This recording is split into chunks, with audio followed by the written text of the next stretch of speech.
So if you've been having trouble sleeping with the solar flares going on, you are not alone.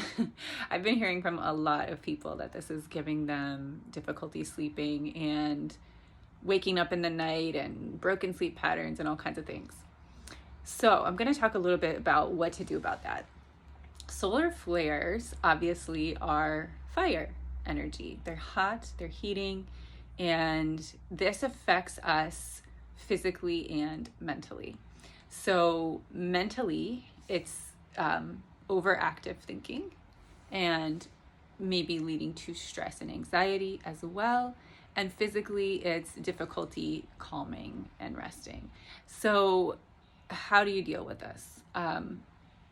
It's really easy when you think about it in terms of the elements. So you've got the element of fire, which is coming from the solar flares. And what puts out fire? Well, generally water, right? So hydrating, taking cool baths and showers. So of course, warm water also puts out fire, but warm water is also heating. So using, it doesn't have to be like freezing cold, because I don't really recommend that either, but just not the hottest. And especially generally you want to avoid putting really hot water on your head, because our head has a lot of heat in it because of our brain and thinking. So cool water to wash your head or wash your hair. So other than that, we also want to take that analogy a little bit further. It's not even really an analogy because it's actually what's going on, right? It is fire and it is heat. If you think about a campfire, how you keep a campfire going. So if you have a campfire and let's say you want to cook on the campfire, you want a steady flame that isn't going to be having really high highs or really low lows. You don't want it to burn out. So to do that, you have to arrange the things around the fire and how you're fueling the fire properly. And you would have, maybe wood or charcoal that you're going to use for your fuel. But to light it, you need some oil, like a kerosene or something like that. And then you need something to enclose the fire.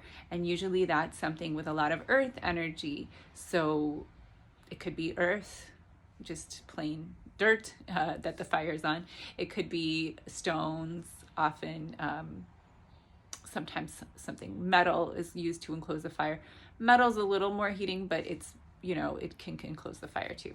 So in our body, we want to do the same thing. And how that looks is to fuel yourself regularly. So just like with a fire, that your campfire that you have, you're going to want to have a steady what's the word I'm looking for? Schedule of like feeding the flames, of putting wood into the flames. And same thing with our body. So we want to eat at regular intervals. We want to make sure we're eating nourishing foods that have a lot of earth and water energy in them. So what that means is like a salad, for example, has a lot of air energy. If you take greens and like squish them together, they're really tiny because there's so much air in there. So not a lot of that. And if you do have salads, make sure that you put enough, like a good amount of oily dressing on the salad to make it more of a water energy. And then with your regular food, so things like root vegetables, like sweet potatoes are really good, potatoes, carrots, whole grains, especially rice, oats. I would avoid more of like the flour products, like bakery goods or pastas or things like that. Those are gonna kind of give you an energy that spikes and then burns out. So the whole grains are gonna give you more steady energy. And lean proteins, beans, lentils are great. Chicken, fish, turkey, those kinds of things. I would avoid really heavy foods, heavy, oily, greasy foods, because just like with your campfire, if you put too much oil, too much grease on the fire, it's going to burn high and burn out quickly. And our digestion has to do the same thing when we eat heavy, oily, greasy foods. You do want some oil on your food, just like with the fire, and you need to put in just a little bit because that actually helps our body digest better. So ghee, butter, coconut oil, Olive oil, you can put on after cooking. You don't want to heat olive oil. Those are all going to help you to have a steady state inside you. And the reason why that's important is then when you have kind of like this baseline steady state in your organism, in your body, those solar flares aren't going to cause you as much spike. Now, you also want to have a steady schedule for your exercise, your sleep, all those things should be in a routine. And this is generally good for a way to live your life, but it's especially important right now. So just give more attention to that than maybe you normally would.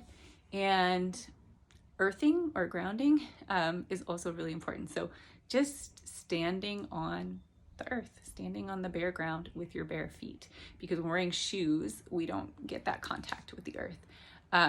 Make a schedule for yourself of doing that every day. I would recommend in the morning is when it's a really good time, morning and night.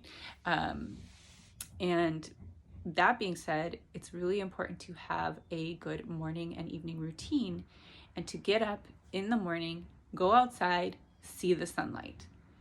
In the evening, watch the sunset. And those two things are going to help set your circadian rhythm, set your clock so that you are going to sleep better at night. If you find yourself waking up a lot at night or waking up early in the morning, this is actually in Ayurveda what we call Pitta energy, which is fire energy. So I actually don't recommend, if that happens, to just stay in bed because you're going to feel really restless. So if that happens, you should get up and maybe go outside and put your feet on the ground. That would be a really good thing to do, actually, to help you ground. Have a glass of water. Have a glass of water with some magnesium powder or a little sprinkle of sea salt. That's going to really help you to get back to sleep. Do some deep breathing. Maybe do a little bit of yoga. So you would get up and you would do something for 20-30 minutes, try to go back to sleep. And the same is true if you're having difficulty falling asleep. So give yourself a little time, 20-30 minutes to fall asleep. If it doesn't happen, get up and do these things, these kind of light but relaxing. So taking a cool bath or shower, going outside, standing on the ground, walking slowly and with awareness, deep breathing while walking, having a glass of water. Do not have cold water.